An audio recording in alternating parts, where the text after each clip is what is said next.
رائے نہ مانگے، مشورہ، تو خود سے تم آگے نہ بڑھو، خود سے آگے بڑھ کر کوئی رائے قائم کرنا، خود سے آگے بڑھ کر کوئی مشورے دینا، اس سے اللہ نے منع فرما دیا اور اس سے اللہ نے روک دیا۔ اور اس آیت کا ایک شان نزول بھی ہے کہ حضور اکرم صلی اللہ علیہ وسلم کے پاس قبیلہ تمیم کا ایک وفد آیا تھا، اور وہ وفد جب آیا اور آپ علیہ الصلوۃ والسلام کی بارگاہ میں آیا تو آپ کا معمول تھا کہ جو بھی قبیلہ آتا آپ اس قبیلے میں سے کسی کو سردار مقرر فرما دیتے کہ جی تم اس قبیلے کے امیر ہو۔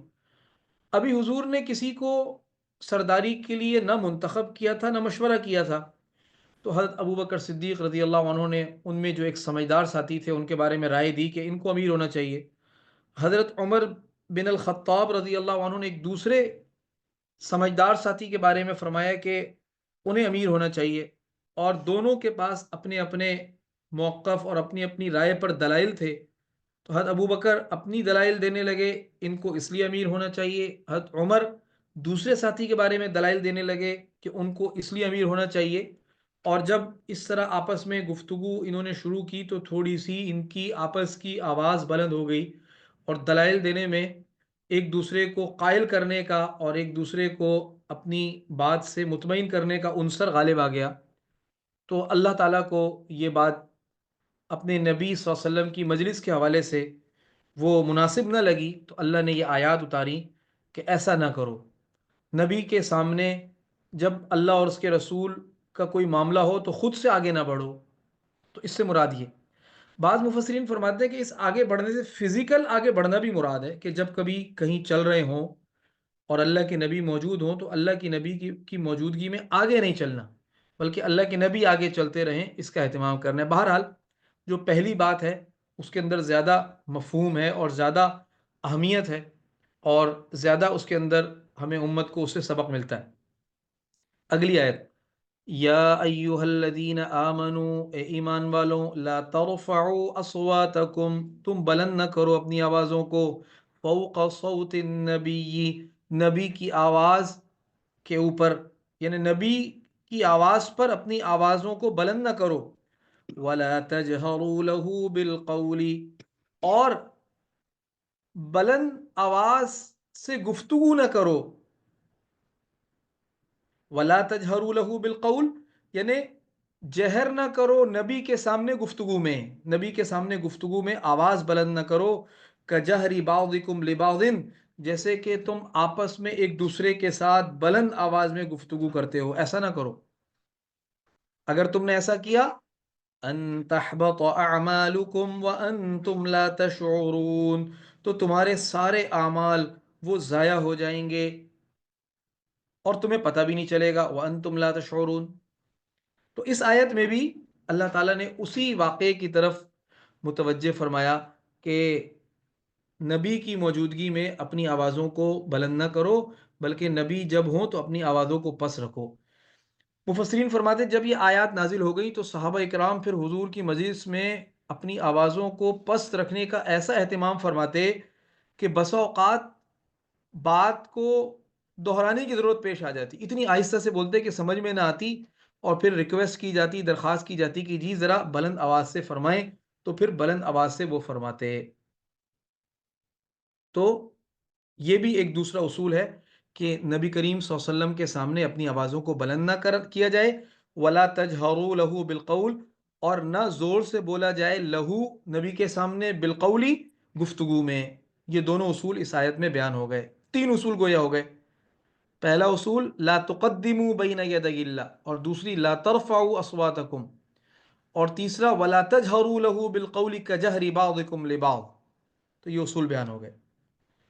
اب اگلی آیت میں اللہ فرماتے ہیں ان الذین یغضون اصواتہم، بے شک وہ لوگ جو پست رکھتے ہیں اپنی آوازوں کو، عند رسول اللہ، اللہ کے رسول کے سامنے، اولئک الذین، یہ وہی لوگ ہیں، امتحن اللہ، جانچ لیا ہے اللہ نے، قلوبہم، ان کے دلوں کو، للتقوی، تقوی کے لیے، یعنی اللہ نے ان کے دلوں کو تقوی کے لیے منتخب کر لیا، لہم مغفرۃ واجر عظیم، ان کے لیے مغفرت بھی ہے اور عظیم اجر و ثواب بھی ہے۔ تو اس میں ایمان والوں کی صفت بیان ہوئی کہ وہ اللہ کے نبی کے سامنے اپنی آوازوں کو پست رکھتے ہیں۔ تو یہ معاشرت کے اصول ہیں نبی کے ساتھ۔ اگلی آیت، ان الذين ينادونك من وراء الحجرات، بے شک وہ لوگ جو پکارتے ہیں کا آپ کو، ینادو وہ پکارتے ہیں کا آپ کو، پیارے نبی آپ کو پکارتے ہیں، من وراء الحجرات، حجرات کے پیچھے سے، حجروں کے پیچھے سے، وہ جو رہائشی کمرے ان کے پیچھے سے، اکثرهم لا یعقلون، ان میں سے اکثر لوگ لا یعقلون عقل نہیں رکھتے۔ اب یہ جو آیت ہے اس کے پیچھے وہی قبیلہ تمیم جس کا ذکر ہم نے سورت کی شروع میں کیا تھا اس کا واقعہ ہے کہ قبیلہ تمیم کا ایک وفد آیا تھا، اور یہ دیہاتی قسم کے، اعرابی قسم کے لوگ تھے، ان کو شہر کے اور مہذب دنیا کے طور طریقوں کا پتہ نہیں تھا، اور عربوں میں عام طور پر اسی طرح بدو قسم کے لوگ زیادہ ہوا کرتے تھے اس زمانے میں۔ تو یہ جو تمیم کا وفد ہے جو حضور کی خدمت میں حاضر ہوا، تو یہ دوپہر کے وقت آئے ہیں۔ دوپہر کا وہ وقت تھا جب اللہ کے رسول قیلولہ فرما رہے، آرام فرما رہے تھے۔ تو یہ حضور کے حجرے کے باہر کھڑے ہو کر انہوں نے پکارنا شروع کر دیا کہ اے اللہ کے رسول باہر تشریف لائیے، اے اللہ کے رسول باہر تشریف لائیے، ہمیں آپ سے کام ہے۔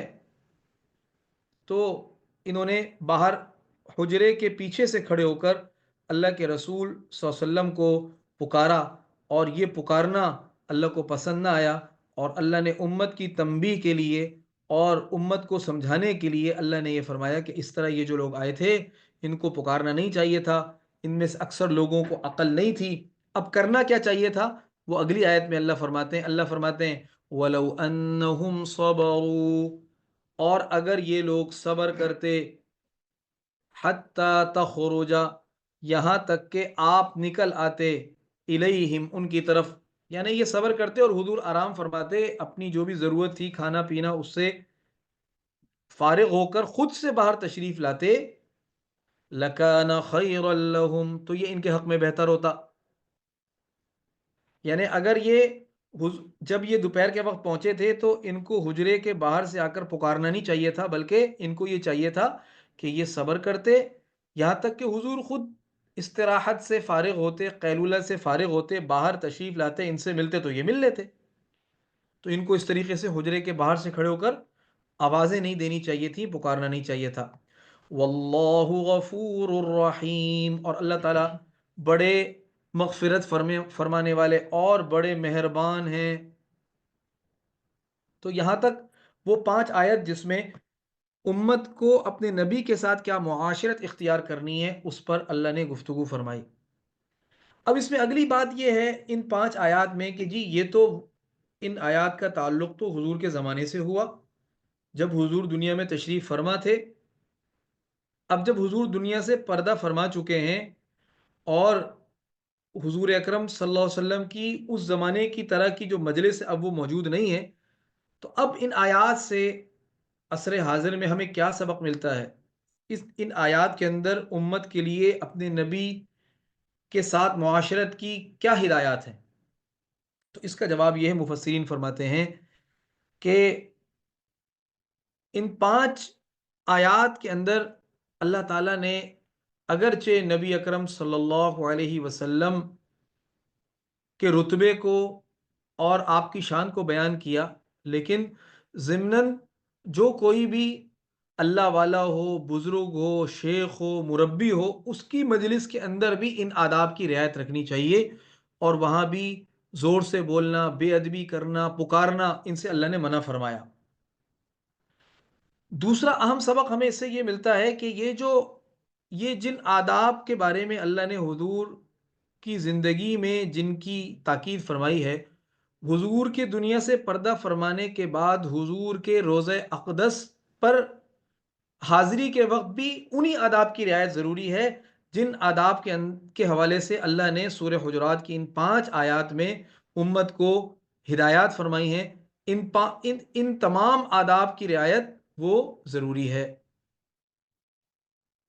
حضور کے روزے پر جو جائے تو اس دربار کی حاضری کے موقع پر بھی ان آداب کی رعایت ضروری ہے. جیسے میں آپ کو بتاتا ہوں کہ یہ جو 5 آیات ہیں جو سورہ حجرات کے بالکل شروع میں جنہیں ہم نے دیکھا، جب ہم میں سے کوئی روز اقدس کی جالیوں پر جاتا ہے، اللہ سب کو بار بار لے کر جائے اور سب کی حاضری کو قبول فرمائے، تو آپ دیکھیں گے کہ حضور اکرم صلی اللہ علیہ وسلم کے روز اقدس کی جالیوں کے اوپر سورہ حجرات کی یہی آیات لکھی ہوئی ہیں. آپ غور کیجئے گا کہ آپ تصاویر دیکھیے گا تو تصاویر میں آپ کو یہی آیات جو سورہ حجرات کی ابتدائی 5 آیات ہیں یہ حضور کے روز اقدس کی جالیوں پر لکھی ہوئی ہیں، یہ بتانے کے لیے کہ وہ آداب جو حضور کی زندگی میں حضور کی مجلس کے تھے، حضور کی دنیا سے پردہ فرما جانے کے بعد حضور کے روز اقدس پر حاضری کے بھی وہی آداب ہیں کہ وہاں جا کر بلند آواز میں گفتگو نہیں کرنا، وہاں جا کے جو ہے وہ پکارنا نہیں ہے، وہاں جا کر اپنی آوازوں کو بلند نہیں کرنا، بلکہ وہ ایک ادب کی جگہ ہے اور وہاں سراپا ادب رہنا ہے. کوئی بھی ایسی چیز جس میں ذرہ برابر بھی بے ادبی ہو، تنقیص ہو، کوئی بے ادبی کا پہلو نکلتا ہو، اس سے حتی الامکان بچنا چاہیے. بلکہ ہم نے اللہ والے بزرگوں کو دیکھا کہ صرف روضہ اقدس کی جالی یا اس خاص جگہ نہیں بلکہ پوری مسجد نبوی کے اندر وہ آہستہ آواز میں گفتگو فرماتے، قدم تک زمین پر آہستہ سے رکھتے کہ قدم کو زور سے زمین پر رکھنے سے ایک دھم کی اور ایک آواز نکلتی ہے، اور یہ بھی اس آواز سے بھی اللہ کے نبی صلی اللہ علیہ وسلم کو ایذا پہنچ سکتی، اس کا بھی اہتمام کرتے. اور یہ ہمارا عقیدہ ہے کہ حضور اکرم صلی اللہ علیہ وسلم اپنے روزہ اقدس میں اللہ نے ان کو حیات عطا فرمائی ہے، اور جو کوئی وہاں جاتا ہے گزرتا ہے تو اللہ کے رسول صلی اللہ علیہ وسلم سنتے ہیں، اور جو سلام پیش کرتا ہے تو سنتے ہیں. اسی طریقے سے جو وہاں جاتا ہے آپ علیہ الصلوۃ والسلام اس کی بات سنتے ہیں. ایک حدیث میں آتا ہے کہ جو میرا امتی دور سے مجھ پر درود پڑتا ہے تو وہ درود مجھ پر پہنچایا جاتا ہے، ایک فرشتہ آ کر پہنچاتا ہے. اور کیسے پہنچاتا ہے؟ وہ درود پڑھنے والے کا نام، اس کے والد کا نام دونوں بتاتا ہے. اور آپ نے فرمایا کہ جو کوئی میرے روزے پر آ کر درود شریف پڑھتا ہے تو میں خود اسے سنتا ہوں. تو اللہ کے نبی صلی اللہ علیہ وسلم وہاں سنتے ہیں، اور اس جگہ کے وہی آداب ہیں، انہی آداب کی رعایت ضروری ہے جو سورہ حجرات کی ان 5 آیات میں ذکر ہوئی ہے.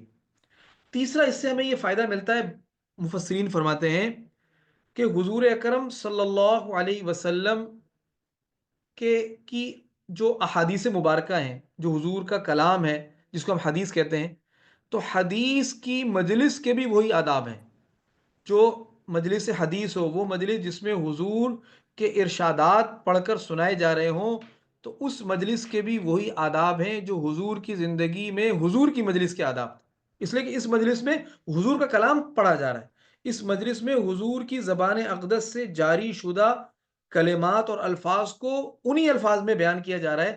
لہذا جو حدیث کی مجلس ہو، جو درس حدیث ہو، جو حدیث کا سبق ہو، اس کے بھی وہی آداب ہیں جو سورہ حجرات کی ان 5 آیات میں ذکر ہوئے. اللہ تعالی ہمیں عمل کرنے کی توفیق عطا فرمائے. تو یہ 5 آیات مکمل ہوتی ہیں. اس کے بعد کی جو آیات ہیں اس میں امت کو آپس میں کیا معاشرت اختیار کرنی چاہیے اس پر اللہ نے بات کی. اللہ تعالیٰ فرماتے ہیں یا ایہا الذین آمنوا، اے ایمان والوں، ان جاءکم، اگر آئے تمہارے پاس، فاسقون، کوئی فاسق آدمی، بنبأ، کوئی خبر لے کر، فتبینوا، تو تم اچھی طرح تحقیق کر لینا. تم اچھی طرح کیا کر لینا؟ تحقیق کر لینا، خوب تحقیق کر لینا. ان تصیبوا قوما بجہالہ، ایسا نہ ہو کہ تم جا پڑو کسی قوم پر بجہالت، نادانی سے. یعنی خبر آئی، خبر کی تحقیق ہی نہیں کی، پتہ چلا فلاں قوم ہم پر حملہ کرنے کا ارادہ کیے ہوئی ہے، اور بغیر تحقیق کیے تم ان پر جا پڑے. ان تصیبوا قوما، تم نے ضرر پہنچا دیا ایک قوم کو، بجہالت، نادانی ہے، نادانی میں، کم علمی میں.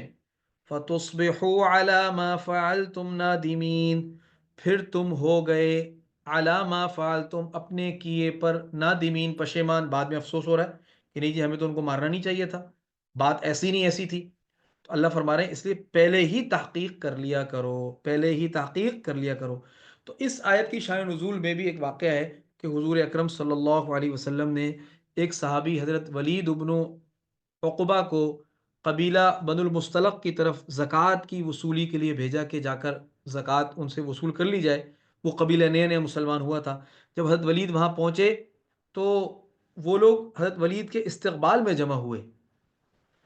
تو کسی نے آ کر حضرت ولید کو یہ خبر دی کہ یہ تو آپ کو قتل کرنے کے ارادے سے جمع ہیں اور یہ زکوٰۃ نہیں دینا چاہتے. اب یہ خبر دینے والا کون تھا؟ تو بعض روایات میں آتا ہے کہ یہ شیطان تھا، اور ہو سکتا ہے کوئی انسان بھی ہو. انسانی نما شیطان بھی بہت سارے ہوتے ہیں، ان کا کام ہی یہی ہوتا ہے لوگوں کو لڑانا. تو حضرت ولید الٹے پاؤں واپس پلٹے اور آ کر اللہ کے رسول صلی اللہ علیہ وسلم سے عرض کیا کہ یا رسول اللہ، زکوٰۃ دینا دور کی بات، وہ تو ہم سے لڑائی کے در پہ ہیں. تو اللہ کے رسول صلی اللہ علیہ وسلم نے حضرت خالد بن ولید رضی اللہ عنہ کو بھیجا کہ آپ جائیں اور جا کر حالات کی تحقیق کریں، اور اگر انہوں نے اس طرح کیا تو ان کو سرزنش کریں. تو جب حضرت خالد بن ولید رضی اللہ عنہ وہاں پہنچے تو یہ پتہ چلا کہ جی یہ جو بات تھی ایسی نہیں تھی، بلکہ وہ لوگ تو استقبال کے لیے باہر آئے تھے اور وہ تو زکوٰۃ دینے پر آمادہ ہیں. تو اس پر اللہ نے یہ آیات نازل فرمائیں کہ اگر کوئی فاسق تمہیں آ کر کوئی خبر دے تو تم اچھی طرح تصدیق کر لینا. بغیر تصدیق کیے اس خبر پر کوئی رد عمل دینا، کوئی ریئیکشن دینا، اس پر کوئی کارروائی کرنا، یہ ٹھیک نہیں. اب دیکھیں، کہنے کو تو یہ ایک آیت ہے چند کلمات پر مشتمل، لیکن اس وقت ہمارے اس معاشرے کی جو سوشل میڈیا یا میڈیا کی ایک وار ہے، جو ایک پروپیگنڈا وار ہے، ہر طرف سے پروپیگنڈے ہیں، چیزیں ہیں. تو یہ اللہ نے ایک ایسا اصول بتلا دیا کہ جو اس اصول پہ چلے گا اللہ تعالیٰ اس کو بہت سے پروپیگنڈوں سے، بڑے بڑے فتنوں سے، بڑی بڑی لڑائیوں سے اللہ اس کو بچا لیں گے. ہمارے یہاں ہوتا کیا ہے کہ ایک آدمی آتا ہے، خبر چلاتا ہے جی فلاں گاؤں میں لوگوں نے جو ہے وہ قرآن کریم کو جلا دیا. اب دوسرا گاؤں اٹھے گا، لاٹھی پتھر آگ پیٹرول تیل لے کر، اور جا کر ان کو جلا دے گا. کسی سے متعلق کوئی بات کر دی، لوگوں نے پکڑ کے اس کو مار دیا. تو اللہ فرما رہے نہیں، ایسا نہ کرنا، بلکہ پہلا اصول، کوئی بھی چیز، میرے موبائل میں ایک خبر آتی ہے، میرے موبائل میں ایک میسج آتا ہے، یہ نہیں کہ بس میں اس کو شیئر کر دوں، میں اٹھا کے فارورڈ کر دوں. میں پہلے اس کی تحقیق کروں، تصدیق کروں، اس کی معلومات کروں. اگر وہ ٹھیک ہے خبر تو ٹھیک، اور اگر وہ ٹھیک نہیں ہے تو اس کو ہرگز آگے پہنچانا یا اس پر کوئی رائے قائم کرنا یا اس پر کوئی رد عمل دینا یہ مسلمان کی شان نہیں. اللہ نے اس آیت میں اس سے منع فرمایا. وَاعْلَمُوا أَنَّ فِيكُمْ رَسُولَ اللَّهِ، اللہ فرماتے ہیں جان رکھو کہ بے شک تم میں اللہ کے رسول موجود ہیں. لو یطیعکم فی کثیر من الامر، اگر وہ کہا مانے تمہارا، فی کثیر من الامر، بہت سے معاملات میں، لعنتم، تو تم تکلیف میں پڑ جاؤ، تو تم تکلیف میں پڑ جاؤ. لہذا اگر کبھی رائے دینے کی بھی ضرورت ہو نبی کو تو اپنی رائے پر اصرار نہ کرنا، بلکہ بس جتنی رائے ہو اتنا بتا دینا. بقیہ اللہ کے رسول اگر اس میں مصلحت سمجھیں گے تو طے کر دیں گے، مصلحت نہ سمجھیں گے تو طے نہیں کریں گے. اور تم ہر حال میں راضی رہنا، اپنی بات پر اصرار نہ کرنا کہ وہ تمہارا کہا مان لیں. اگر تم نے ایسا کیا تو تم خود کسی مشکل میں اور تم خود کسی تکلیف میں پڑ جاؤ گے. تو اس میں بھی ایک نصیحت ہے. وَلَكِنَّ اللَّهَ حَبَّبَ إِلَيْكُمُ الْإِيمَانَ، لیکن اللہ نے محبت ڈال دی، اللہ نے محبت دی، الیکم تمہاری طرف، الایمان ایمان کی، یعنی اللہ نے تمہارے دل میں ایمان کی محبت ڈال دی. وَزَيَّنَهُ فِي قُلُوبِكُمْ، اور مزین کر دیا ایمان کو تمہارے دلوں میں، ایمان کو پرکشش بنا دیا. وَكَرَّهَ إِلَيْكُمُ الْكُفْرَ، اور نفرت بٹھا دی تمہارے دلوں میں، الکفر کفر کی، والفسوق اور گناہ کی، والعصیان اور نافرمانی کی. یہ اللہ کا فضل ہے. اولئک هم الراشدون، اور یہی لوگ ہیں ہدایت پانے والے. راشدون یہی لوگ ہیں کہ جن میں دو صفات اللہ نے پیدا کر دی ہوں. ایک یہ کہ اللہ نے ان کے دل میں ایمان کی محبت ڈال دی اور ایمان کو ان کے دلوں میں مزین بنا دیا، اور دوسرا یہ کہ اللہ نے کفر کی، گناہ کی اور نافرمانی کی نفرت دلوں میں بٹھا دی. تو یہی لوگ وہ ہدایت پانے والے ہیں اور راشدین ہیں. فضلا من اللہ، اللہ کے فضل سے اور اللہ کی نعمت سے. یعنی یہ جو چیز ہے یہ اللہ کی طرف سے اللہ کا فضل اور نعمت ہے کہ اللہ دلوں میں یہ چیز پیدا فرما دیتے ہیں. واللہ علیم حکیم، اور اللہ کی ذات جاننے والی بھی ہے اور حکمت والی بھی ہے، علیم ذات بھی ہے اور حکیم ذات بھی ہے. اب اگلی آیت میں اللہ تعالیٰ معاشرت کا ایک دوسرا اہم اصول بتلا رہے ہیں، بہت ہی اہم اصول. اور وہ کیا؟ اللہ فرماتے ہیں وَإِن طَائِفَتَانِ، اور اگر دو جماعتیں، دو گروہ، دو قبیلے، دو خاندان، من المؤمنین ایمان والوں میں سے، اقتتلوا آپس میں لڑ پڑیں، فَأَصْلِحُوا بَيْنَهُمَا تو تم صلح کروا دینا ان دونوں کے درمیان. اب یہ کتنا بڑا ایک معاشرتی اصول ہے کہ جب آپ دیکھیں کہ دو لوگ آپس میں لڑ رہے ہیں تو ہمارا کردار صلح کروانے والا ہونا چاہیے. آج الٹا ہو گیا کہ جب کسی دو لوگوں کو لڑتا دیکھتے ہیں تو مزید لڑائی کو بھڑکایا جاتا ہے، مزید اکسایا جاتا ہے، تماشا دیکھا جاتا ہے، جبکہ قرآن یہ کہہ رہا ہے ایسی صورت میں اسلامی اور فلاحی معاشرتی اصول یہ ہے کہ آپ ان دو جماعتوں میں، دو قوموں میں، دو خاندانوں میں، دو رشتہ داروں میں، دو لوگوں میں آپ صلح کروا دیں. تو اللہ ہمیں عمل کی توفیق عطا فرمائے. آگے اللہ فرماتے ہیں فَإِن بَغَتْ إِحْدَاهُمَا عَلَى الْأُخْرَى، اور اگر زیادتی کرے احداہما ان دو گروہوں میں سے ایک گروہ، علی الاخری دوسرے پر، فقاتل التی تبغی تو تم لڑنا اس گروہ سے، تبغی جو زیادتی کرتا ہے، زیادتی کرنے والے سے تم نے لڑنا ہے، حتی تفیء الی امر اللہ یہاں تک کہ وہ لوٹ آئے اللہ کے حکم کی طرف. یعنی اس سے اتنا لڑنا کہ وہ اللہ کے حکم کی طرف لوٹ آئے، وہ کہے کہ بھائی اللہ کے حکم کے مطابق فیصلہ کر دو. فَإِن فَاءَتْ پھر اگر وہ لوٹ آئے، وہ گروہ جو زیادتی کر رہا ہے وہ بھی بات مان لے، تو کیا کرنا؟ فَأَصْلِحُوا بَيْنَهُمَا تو تم صلح کروا دینا ان دونوں گروہوں میں، بالعدل عدل کے ساتھ. یہ ضروری ہے، یعنی صلح وہ مجبوری کی بنیاد پہ نہیں کروانی، کسی ایک فریق کو دبا کر نہیں کروانی، بلکہ صلح کا اصول یہ ہے کہ صلح جب بھی ہو تو وہ عدل کی بنیاد پر ہو، تبھی وہ دیر پا ہوگی. اگر آپ نے کسی ایک فریق کو دبا کر، ایک فریق کو پیس کر آپ نے صلح کروائی تو یہ صلح زیادہ دیر چلے گی نہیں. جب موقع ملے گا وہ فریق جیسا زیادتی ہو وہ اٹھ کھڑے ہوگا دوبارہ. تو اس لیے اللہ فرمانے صلح بھی کروانی ہو تو صلح وہ عدل کے ساتھ ہو، اس پہ عدل ہو. وَأَقْسِطُوا اور ہر معاملے میں انصاف سے کام لو. إِنَّ اللَّهَ يُحِبُّ الْمُقْسِطِينَ بے شک اللہ پسند فرماتے ہیں انصاف کرنے والوں کو. انما المؤمنون اخوہ بے شک تمام ایمان والے، تمام مسلمان، اخوتن آپس میں بھائی بھائی ہیں.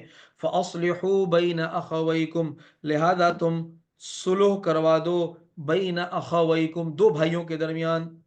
واتقوا اللہ لعلکم ترحمون اور اللہ سے ڈرو تاکہ تم پر رحم کیا جائے. یا ایہا الذین آمنوا لا یسخر قوم من قوم عسى ان یکونوا خیرا منہم اے ایمان والو، لا یسخر قوم مذاق نہ اڑائے کوئی قوم، کوئی جماعت، کوئی گروہ، من قوم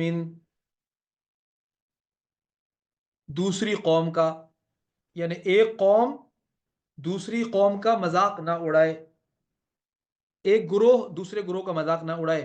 عسى ان يكونوا خيرا منهم عسى ہو سکتا ہے، ان يكونوا خيرا منهم کہ وہ گروہ ان سے بہتر ہو، یعنی جس کا مذاق اڑایا جا رہا ہے وہ ان مذاق اڑانے والوں سے بہتر ہو.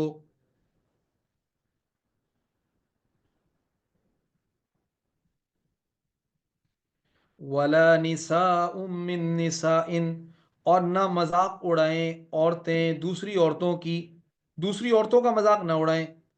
عسى ان يكن خيرا منهن ہو سکتا ہے کہ وہ عورتیں بہتر ہوں ان سے، یعنی جن کا یہ مذاق اڑا رہی ہیں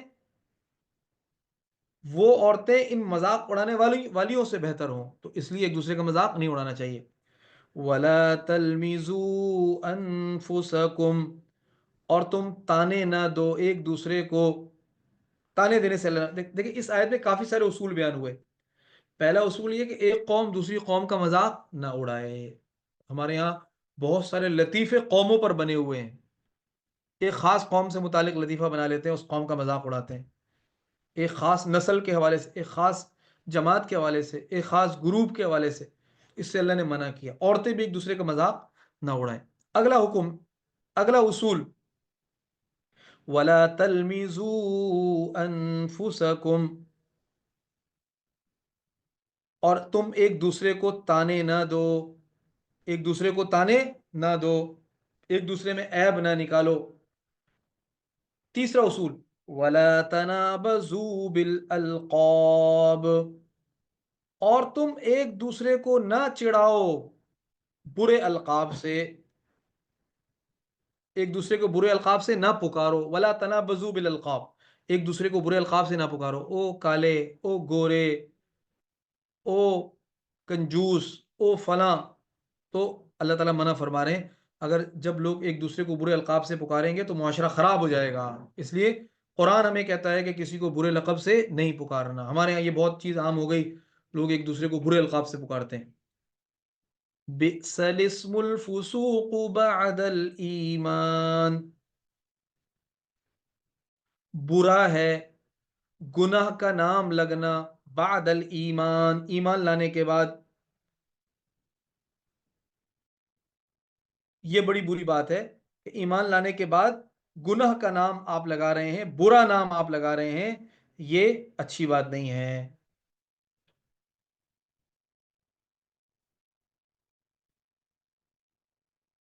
وَمَن لَّمْ يَتُبْ، اور جو کوئی توبہ نہ کرے، فَأُولَٰئِكَ هُمُ الظَّالِمُونَ، تو یہ وہ لوگ ہیں جو ظالم ہیں. یا یوں ترجمہ کر لیں، وَمَن لَّمْ يَتُبْ، اور جو لوگ باز نہ آئیں تو وہی لوگ ظالم ہیں. فَأُولَٰئِكَ هُمُ الظَّالِمُونَ، تو وہ لوگ ظالم ہیں. دونوں ترجمے ہو سکتے ہیں.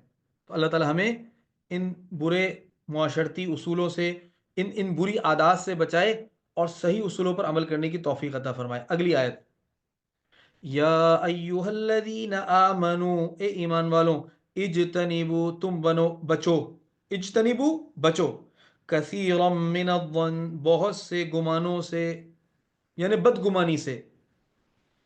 ان بعض الظن اثم، بے شک بہت سے گمان، بعض گمان، اثم وہ گناہ ہوتے ہیں. بدگمانی بہت سی وہ گناہ کا کام ہوتی ہے، اس سے بچنا چاہیے. ایک اصول اس آیت میں بیان ہو گیا. پہلا اصول کیا بیان ہوا؟ اجتنبوا کثیرا من الظن، کہ بدگمانی سے بچنا. دوسرا اصول، ولا تجسسوا، ایک دوسرے کی جاسوسی میں، ٹوہ میں نہ لگنا، کہ ایک دوسرے کے باطنی عیب ڈھونڈ ڈھونڈ کے نکال رہے ہوں. ایک صاحب فجر کی نماز میں نہیں آئے، ہم زبردستی ٹٹول رہے ہوں کہ جی وہ بستر پر پڑے ہوئے سو رہے ہوں. اچھا گمان کرنا چاہیے کہ فجر میں نہیں آئے تو گھر میں نماز پڑھ لی ہوگی، کسی اور مسجد میں نماز پڑھ لی ہوگی. جستجو میں پڑھنا، ٹٹولنا، ان کے بچے سے پوچھنا کہ جی ابا جی صبح کیا کر رہے تھے، کب اٹھے، کب آئے، کب گئے، اس سے دین نے منع کیا. کسی کے گھر کے اندر جھانکنا، کسی کے عیوب کو دیکھنا، کسی کے عیوب کو ٹٹولنے میں لگنا، اس سے اللہ نے منع فرمایا. اس سے پھر بہت ساری معاشرتی خامیاں اور خرابیاں جنم لیتی ہیں. البتہ اگر کوئی ریاست ہے اور وہ مفاد عامہ کے لیے، امن و امان کے لیے اس نے جاسوسی کا شعبہ بنایا ہے اور دہشت گردوں کو پکڑنے کے لیے وہ جاسوسی بھی کرتی ہے، اس کا سراغ رسانی کا سسٹم ہے، تو وہ منع نہیں ہے. اس طرح کی جاسوسی منع نہیں ہے. یہاں جو جاسوسی منع ہے، یہ وہ جاسوسی کہ ایک مسلمان وہ دوسرے مسلمان کے گناہوں کو ٹٹولنے کے لیے، اس کے عیوب کو چھانٹنے کے لیے، اس کے عیوب کو ڈھونڈنے کے لیے وہ ٹوہ میں لگتا ہے. اس سے اللہ نے منع فرمایا. وَلَا يَغْتَبْ بَعْضُكُمْ بَعْضًا، اور غیبت نہ کرے بعضکم، تم میں سے بعض، بعضاً دوسرے بعضوں کی، یعنی تم ایک دوسرے کی غیبت نہ کرو. أَيُحِبُّ أَحَدُكُمْ، کیا پسند کرتا ہے تم میں سے کوئی شخص، أَن يَأْكُلَ، کہ وہ کھائے، لحم أَخِيهِ مَيْتًا، اپنے مردار بھائی کا گوشت، فَكَرِهْتُمُوهُ، تم اسے ناپسند سمجھتے ہو. فَكَرِهْتُمُوهُ، تم اس بات کو ناپسند سمجھتے ہو. تو لہذا غیبت کرنا بھی ایسا ہے گویا کہ اپنے مردہ بھائی کا گوشت کھانا. تو جب تم مردہ بھائی کے گوشت کے کھانے کو ناپسند سمجھتے ہو تو غیبت کو بھی ناپسند سمجھو. واتقوا اللہ، اور تم اللہ سے ڈرو. ان اللہ تواب الرحیم، بے شک اللہ تعالیٰ بہت ہی توبہ قبول کرنے والے اور بہت ہی مہربان ہے.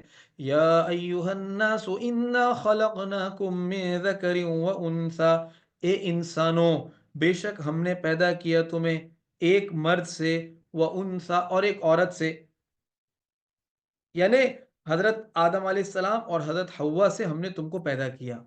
وَجَعَلْنَاكُمْ شُعُوبًا وَقَبَائِلَ، اور ہم نے بنایا تم کو شعوباً ذاتوں میں، ذات ہوتی ہے نا مختلف ذات، وقبائل اور قبیلوں میں، یعنی مختلف خاندانوں میں اور مختلف قبیلوں میں ہم نے تم کو تقسیم کر دیا، تم کو بنا دیا. پیدا ایک باپ اور ایک ماں سے کیا، لیکن اس کے بعد تم کو مختلف ذاتوں میں، مختلف خاندانوں میں اور مختلف قبیلوں میں تم کو بنا دیا.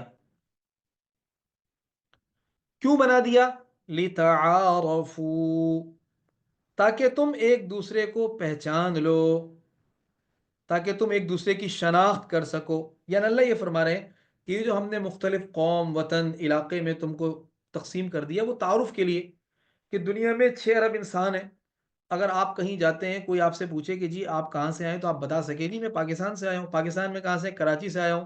جی آپ کون سی زبان بولنے والے ہیں؟ جی میں اردو بولنے والا ہوں. تو بس تعارف ہو جائے گا، ایک آدمی کو پتہ چل جائے گا کہ بھی یہ فلاں علاقے کے صاحب ہیں، فلاں زبان بولنے والے ہیں، لہذا ان سے جو معاملہ کرنا ہے وہ اسی کے مطابق کرنا ہے.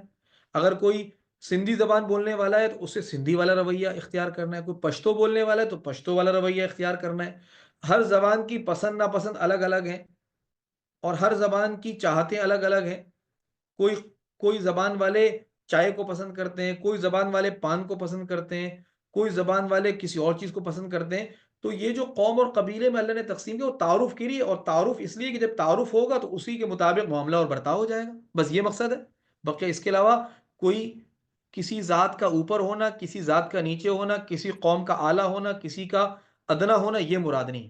دوبارہ دیکھیں، یا ایھا الناس، اے لوگو، انا خلقناکم، بے شک ہم نے پیدا کیا تمہیں، من ذکر، ایک مرد سے، وانثی اور ایک عورت سے، وجعلناکم شعوبا وقبائل، اور ہم نے بنایا تم کو مختلف قوم اور قبیلوں میں، لتعارفوا، تاکہ تم ایک دوسرے کی شناخت کر سکو. اصل مقصد یہ ہے، ورنہ کوئی اور مقصد نہیں ہے.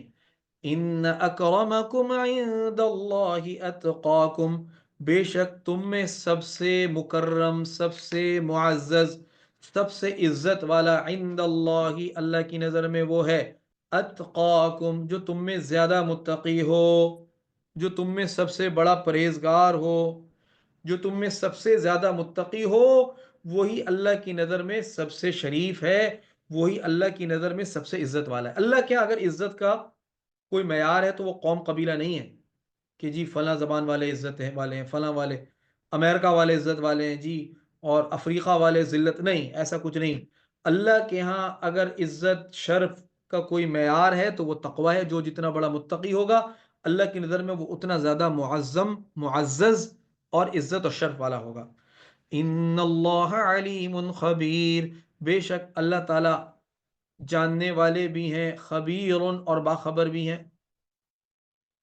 تو بہرحال وقت ختم ہو گیا اور تقریباً معاشرتی جو احکامات تھے سورہ حجرات کے وہ ختم بھی ہو گئے. یہاں تک آگے ایک اور واقعہ ہے، لیکن چونکہ ابھی ہمارے پاس وقت نہیں ہے لہذا ہم یہیں پر اپنے سبق کا اختتام کرتے ہیں. آج کے سبق کا خلاصہ یہ ہوا کہ ہم مسلمانوں کو سورہ حجرات کی روشنی میں اپنی معاشرت کو ٹھیک کرنے کی ضرورت ہے، اپنے معاملات کو ٹھیک کرنے کی ضرورت ہے. اور جب ہم یہ اختیار کریں گے تو ہمارے گھر، ہماری کمپنی، ہماری فیکٹری، ہمارا معاشرہ، ہمارا پڑوس وہ جنت کی نظیر ہوگا.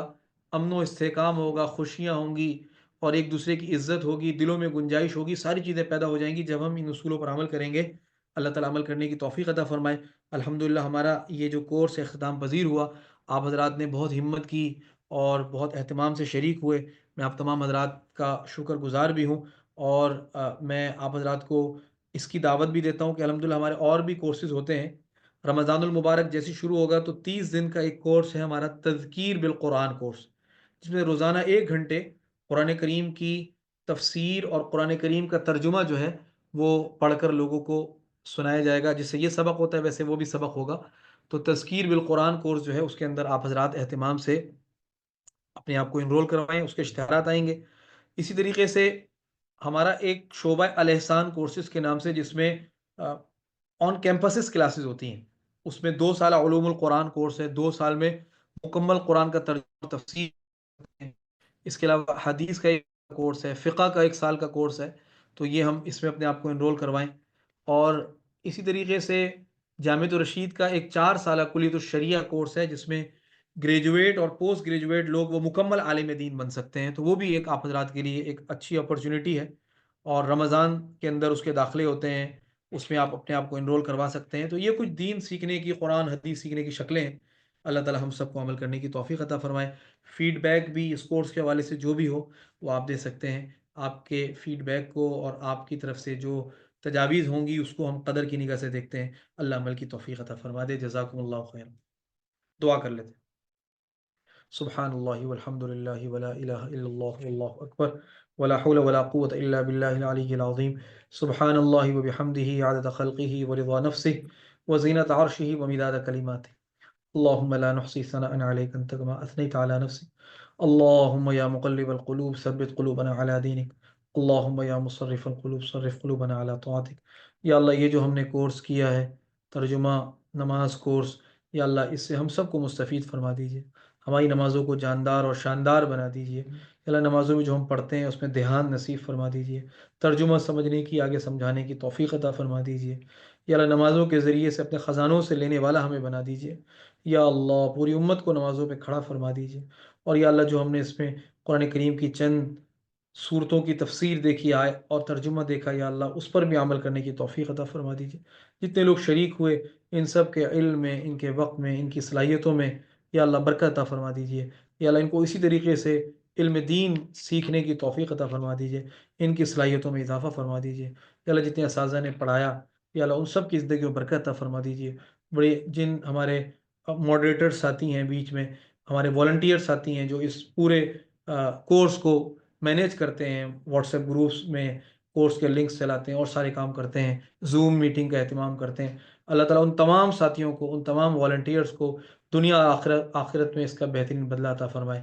ہم سب کی مشکلات اللہ آسان فرمائے، ہمارا خاتمہ ایمان پر فرمائے۔ رمضان المبارک کی تیاری اللہ ہمیں نصیب فرما دے، اور رمضان المبارک کی مقبول عبادات نصیب فرما دے، ہماری دعاؤں کو اللہ قبول فرما لے۔ وصلی اللہ علی النبی الامی الکریم وعلی آلہ واصحابہ اجمعین، آمین برحمتک یا رب۔